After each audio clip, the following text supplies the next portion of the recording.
임하옵소서. 주의 성령으로 임하시옵소서.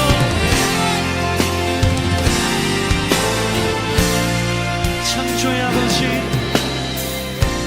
창조의 아버지,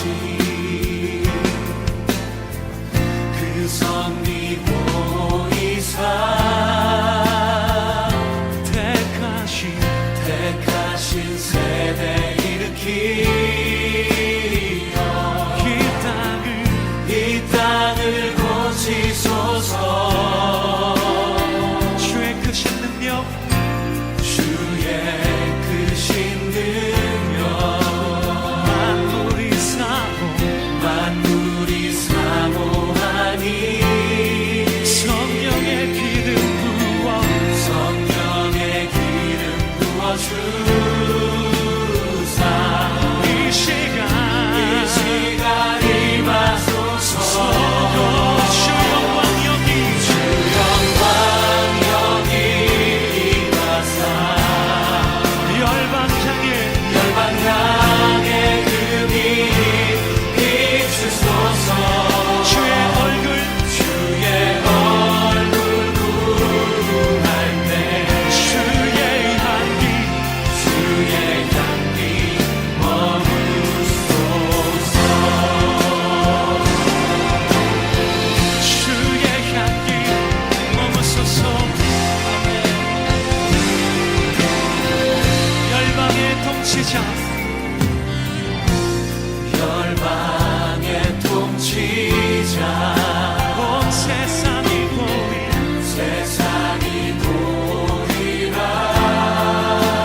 진실한 주의 약속으로 교회는 승리하리. 할렐루야. 우리를 돌아보사 더욱 강건케 하소서. 연약한 모두 벗어지고 승리케 하옵소서. 주 영광 여기 임하사 열방의 그 빛 비추소서. 주의 얼굴 구할 때 주의 향기 머무소서. 주 영광 여기 임하사 열방의 그 빛 비추소서. 주의 얼굴 향기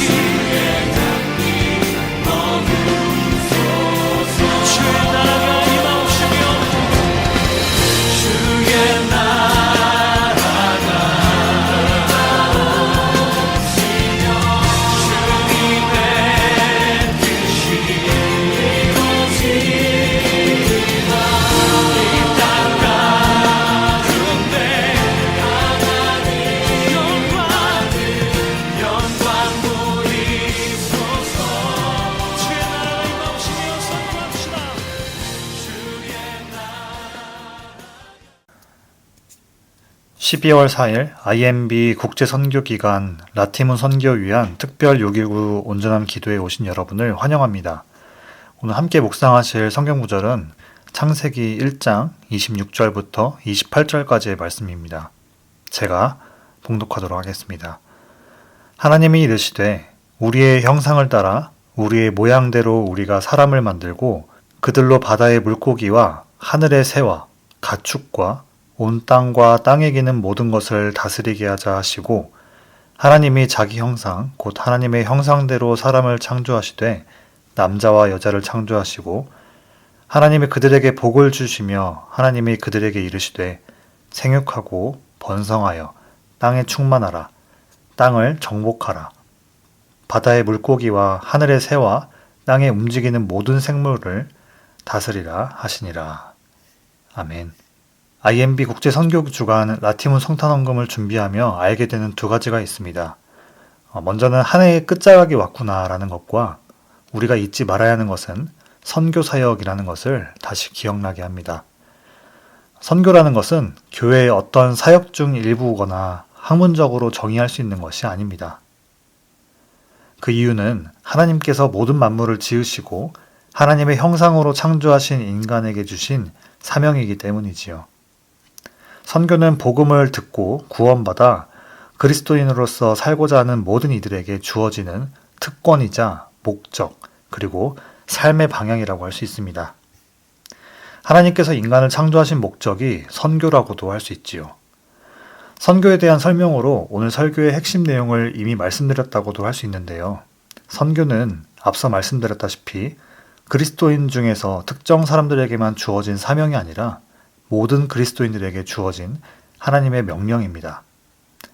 그리스도인은 예수님의 십자가 구속사건으로 구원받았음을 고백하는 모든 믿는 사람은 이제 구원받기 이전과는 완전히 다른 삶을 살게 됩니다. 그리스도 안에서 새로운 삶을 시작했다고 합니다. 그리스도인은 성경에서 창조주 하나님께서 피조물 인간을 지으신 첫 모습이 어떤 모습인지, 그리고 그 목적이 무엇인지 알아서 크리스천의 삶을 시작하는 것이 중요합니다. 하나님께서 인간을 창조하실 때 목적과 의도는 오늘 본문에서 나오는데요. 창세기 1장 26절부터 28절까지 하나님은 인간을 창조하시고 그들에게 세상을 다스릴 권한과 책임을 부여하셨습니다.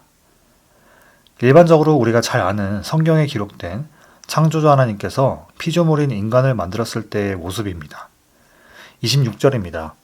하나님이 이르시되 우리의 형상을 따라 우리의 모양대로 우리가 사람을 만들고 그들로 바다의 물고기와 하늘의 새와 가축과 온 땅과 땅에 기는 모든 것을 다스리게 하자 하시고, 하나님은 우리의 형상을 따라 우리의 모양대로 우리가 사람을 만드셨습니다. 하나님의 형상, 하나님의 모양은 하나님의 성품을 말합니다. 성품이라는 것은 그 대상 안에 내재되어 있는 가치관과 세계관을 말합니다. 그 하나님의 형상으로 지어진, 하나님의 세계관으로 지어진 인간의 정체성은 무엇을 나타내나요? 하나님의 형상으로 지어졌다는 것은 창조된 인간 안에 하나님의 가치관과 세계관이 내재되었다는 것입니다. 하나님의 형상으로 지어진 인간은 인생에서 옳고 그름, 좋고 나쁨에 대한 인지와 결정으로 이어지기까지 하나님의 기준으로, 하나님의 세계관으로 바라보는 존재입니다. 이 말씀을 통해서 알 수 있는 것은 예수님을 믿지 않는 전 세계의 모든 사람들 또한 태초에 창조자 하나님께서 자신의 형상으로 지었으며 다른 피조물들에 비해 존귀하게 여김을 받으며 목적이 있었음을 말합니다. 모든 사람은 하나님의 형상으로 지어졌기 때문에 존귀합니다. 오늘 말씀을 통해서 나눌 첫 번째 내용은 하나님의 형상을 가진 자는 하나님의 대리자입니다. 하나님의 형상을 가진 인간은 하나님의 대리자가 되어 직무를 수행합니다. 오늘 본문 구절로 같이 읽지는 않았지만 창세기 1장 31절에서는 하나님은 그 모습을 보시고 보시기에 심히 좋았더라 라고 기록하며 창세기 1장이 끝납니다. 이 메시지는 두 가지 의미를 가집니다. 먼저는 하나님은 자신의 형상으로 지음받은 우리를 존귀히 여기신다는 것과 존귀히 여김받은 우리가 하나님의 시선으로 세상을 바라보라 라는 것입니다. 여러분 자신에게 먼저 얘기해 볼까요? 나는 하나님의 존귀한 존재입니다. 같이 따라해 볼까요? 나는 존귀한 존재입니다. 나는 누가 뭐래도 하나님께서 존귀히 여기는 존재입니다. 부모가 자녀를 낳으면 눈에 넣어도 아프지 않다는 말과 같이 하나님은 자기 형상으로 지은 존재가 사랑스럽고 존귀히 여기셨습니다. 제가 그리고 여러분이 하나님께서 보시기에 그런 존재라는 것입니다. 만약에 가까운 사람이나 누군가가 나를 모질게 여기고 불친절하더라도 여러분은 하나님께서 존귀히 여기는 존재라는 것을 잊지 않으시길 바랍니다. 구원받은 자로 회복의 시작은 영적 정체성의 확립과 죄로 인해 눌려있던 자존감의 회복이 그 출발을 알게 합니다. 내 안에 근거 없는 기쁨이 아니라 죄에서 자유해진 기쁨을 만끽하게 됩니다.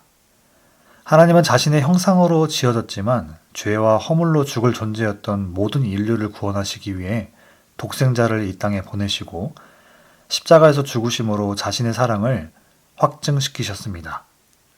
우리를 존귀히 여기시기에 하나님께서 언약을 신실하게 성취하셨습니다. 이 기쁜 소식은 우리의 존재 목적과 사명을 상기시킵니다. 그것이 바로 태초의 첫 모습이었던 하나님의 대리자로서의 역할입니다. 이제 구원받은 자가 하나님의 마음과 시선을 가지고 죄로 인해 하나님의 형상이 깨어진 이들에게 향해서 복음을 전하는 선교 사역에 동참하게 되는 것입니다. 이것을 하나님의 대리자 직무를 수행한다고 하는 것이지요. 선교를 위한 첫 마음가짐은 내가 존귀한 존재이며 내가 해야 할 일을 다시 상기시켜 행하는 것입니다. 하나님의 사랑과 시선을 가져 하나님의 대리자로서 복음의 기쁜 소식을 듣지 못한 곳에 전하는 선교 사역에 동참하는 여러분들이 되시기를 축복합니다.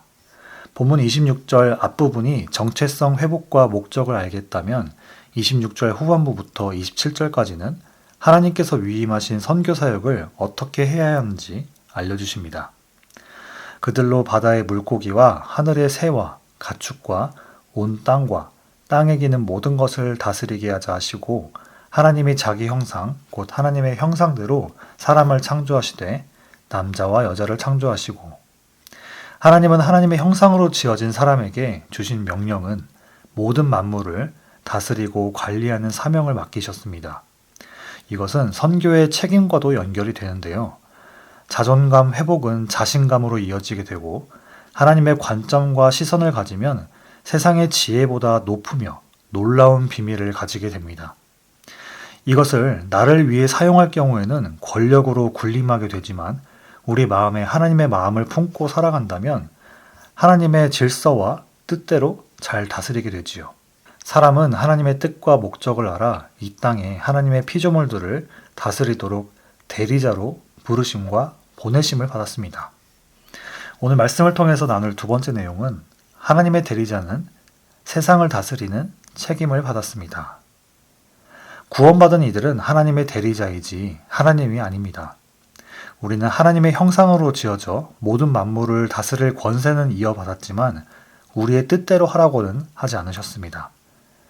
하나님의 형상으로 지어졌다면 하나님의 뜻대로, 하나님의 질서대로 유지할 수 있도록, 사용할 수 있도록 관리하는 것이며 모든 피조세계가 존재하는 이유와 가치를 사람의 생각에서 하는 것이 아니라 하나님 나라의 기준에 삼아야 합니다. 다스리다는 히브리어로 라다라고 하는데요. 왕을 말하는 멜레크라는 단어를 사용하지 않고 라다라는 단어를 사용했습니다. 이건 짓밟다, 정복하다, 지배하다, 통치하다라는 의미를 가졌는데요. 뭔가 엄청난 힘을 받은 것 같습니다. 성경에서 말하는 능력과 힘은 어떤 의미를 가졌을까요? 복음의 능력은 사전적으로 어떤 권력이나 힘, 지식을 말하지 않습니다. 물질적 풍요와 번성함으로 그 결과로 두지 않습니다. 성경에서 말하는 그리고 사도들이 말하는 복음의 능력은 주로 예수 그리스도께 주권을 내어드림을 말합니다. 자기 부인을 말하는 것이지요. 그때 얻는 능력의 주인도 예수요. 능력의 결과도 예수의 형상이요. 하나님의 질서가 그 사람 안에 그리고 그 사람을 통해서 모든 곳에 확장되어 나타나게 됩니다. 이 때문에 우리 삶 속에서 복음의 능력이라고 했을 때 주된 과정과 결과는 복음을 듣고 하나님 나라 가치관으로 변화되어 새 사람이 되었다라고 하지요.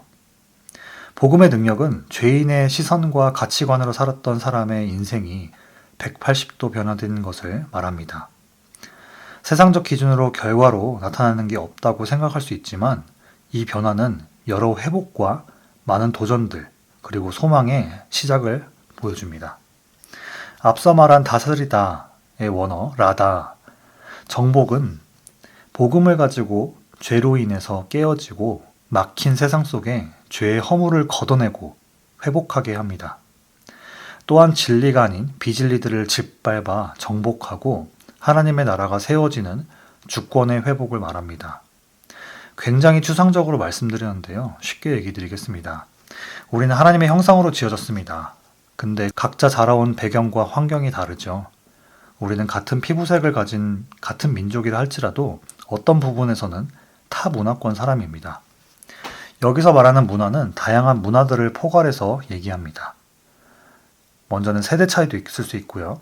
우리는 서로 가정 문화가 다릅니다. 자라온 지역이나 교회 문화가 달라 누구 한 명도 똑같은 사람은 없을 것입니다. 우리 가족 또한 그렇지요. 그래서 우리가 선교지를 말할 때 내겐 생소한 외국 사람들이나 아프리카, 아마존 밀림에 사는 사람들을 생각해서 멀게만 느껴지겠지만 사실은 내 가족이, 내 이웃이 타문화권 사람으로 이해함으로 시작하게 됩니다. 선교의 출발은 지금 내가 있는 곳이며 이 말은 내가 누군가 만나는 모든 곳이 선교지이기 때문에 난 어느 상황에서든지 하나님의 대리자로서의 정체성을 잃지 않아야 함을 기억하시기 바랍니다. 이 정체성을 잃지 않는다면 내가 있는 어느 곳에서 하나님의 대리자로서 해야 할 일을 하게 될 것입니다. 오직 성령의 열매는 사랑과 희락과 화평과 오래 참음과 자비와 양선과 충성과 온유와 절제니 이 같은 것을 금지할 법이 없느니라. 그리스도 예수의 사람들은 육체와 함께 그 정욕과 탐심을 십자가에 못 박았느니라. 만일 우리가 성령으로 살면 또한 성령으로 행할지니 헛된 영광을 구하여 서로 노엽게 하거나 서로 투기하지 말지니라. 갈라디아서 5장 22절에서 26절 말씀. 하나님의 형상으로 회복된 이들은 성령에 힘입어 살게 되며 삶에서 성령의 열매가 나타나게 됩니다.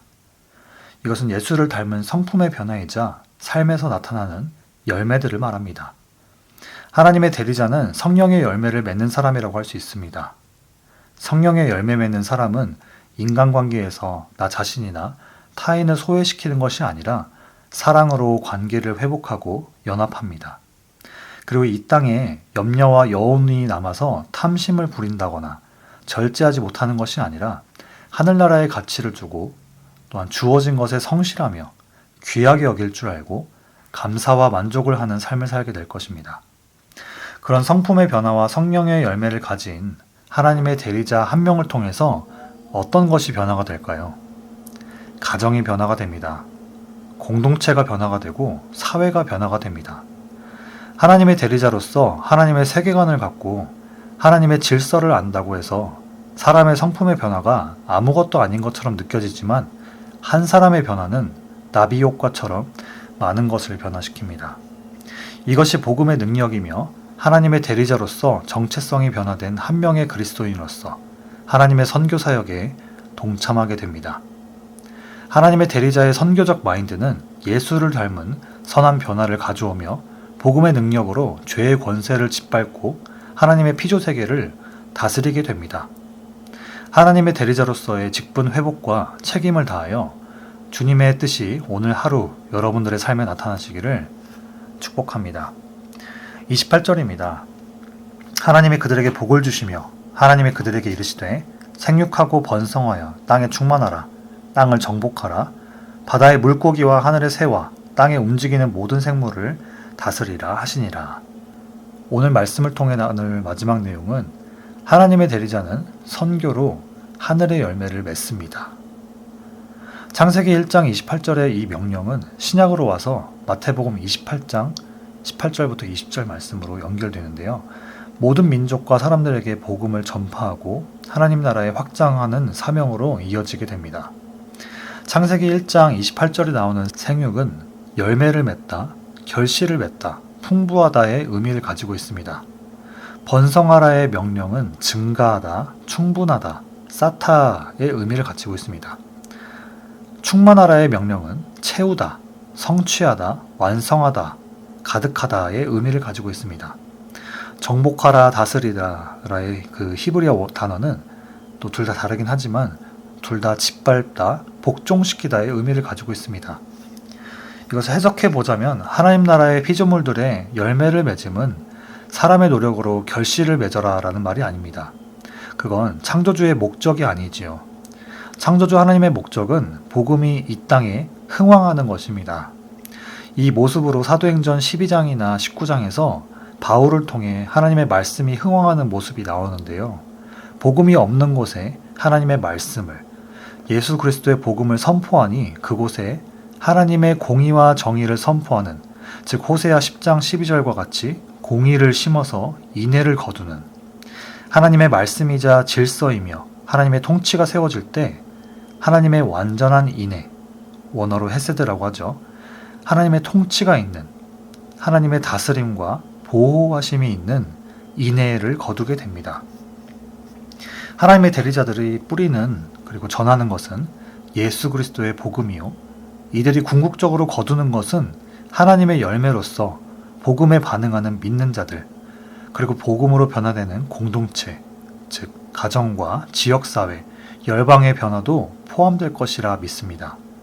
그래서 우리가 믿는 자들이 자기들끼리만 누리는 이기적인 태도가 아니라 때를 얻든지 못 얻든지 복음을 전할 준비를 하고, 또 전하라고 하는 것은 하나님의 대리자로서 당연한 태도이자 바라는 추구함이자 소망입니다. 개인의 삶에서 복음의 기쁨을 만끽한 하나님의 백성은 하나님의 대리자라는 직분의 책임을 가지고 시선과 마음을 모든 민족에 향해야 합니다. 이제 나와 우리만 생각했던 관심과 이해의 영역들을 타인으로, 타 문화로 확장시켜 복음을 전하고 제자를 삼아 땅끝까지 하나님 나라를 확장하는 사명을 감당해야 합니다.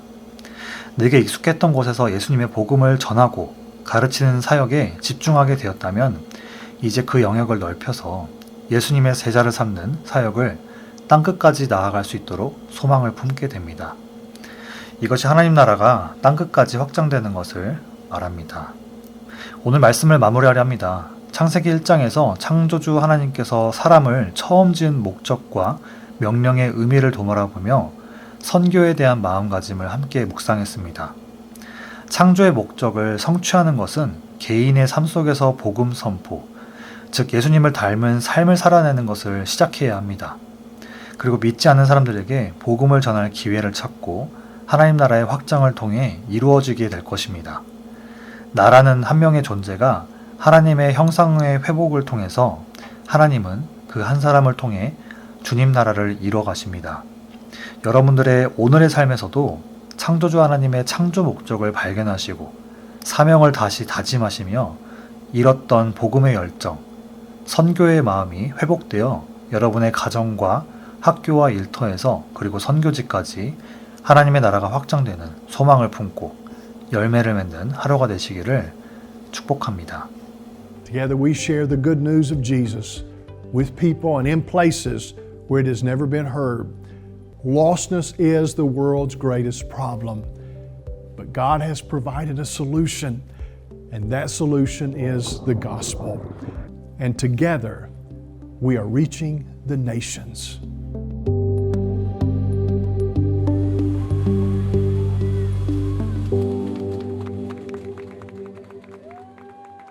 오늘은 IMB 국제선교 기도주간 네 번째 날을 맞이해서 브라질에서 선교하고 있는 다닐로 미란다 선교사와 선교지인 브라질을 위해서 기도하도록 하겠습니다.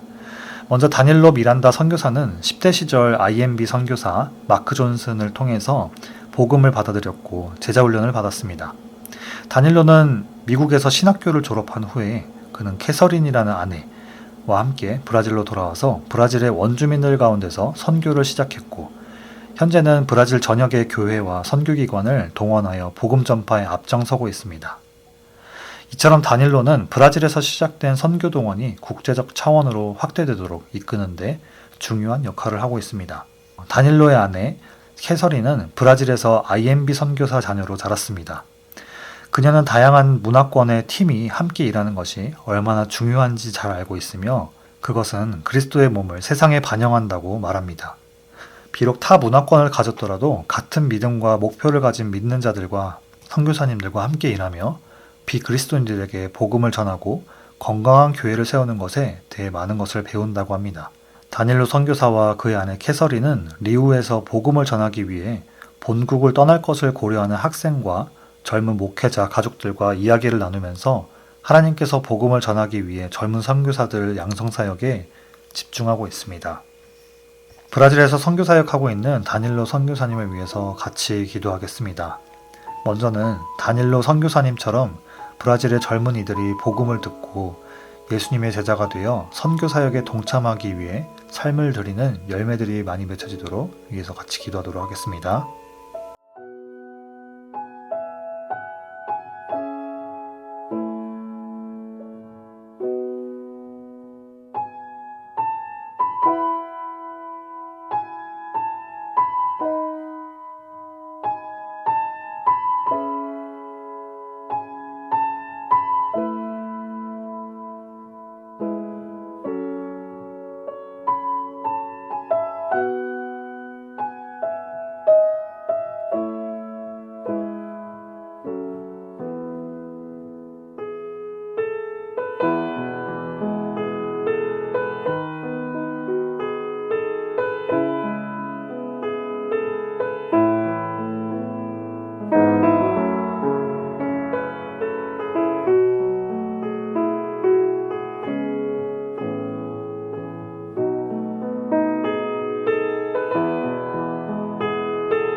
두 번째로 같이 기도할 것은 전 세계 선교 파트너들과 국제 파송단체와 교회들이 선교사들을 파송할 준비를 할 수 있도록 인도해달라고 같이 기도하도록 하겠습니다.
마지막으로 잠재적인 선교사들보다 하나님께서 먼저 가셔서 IMB 팀들이 그들을 맞이할 준비가 될 수 있도록 여러 가지 상황과 환경들을 열어달라고 같이 기도하시겠습니다.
이제 함께 주기도문 하심으로 개인 기도하시고 6.19 온전한 예배를 마치도록 하겠습니다.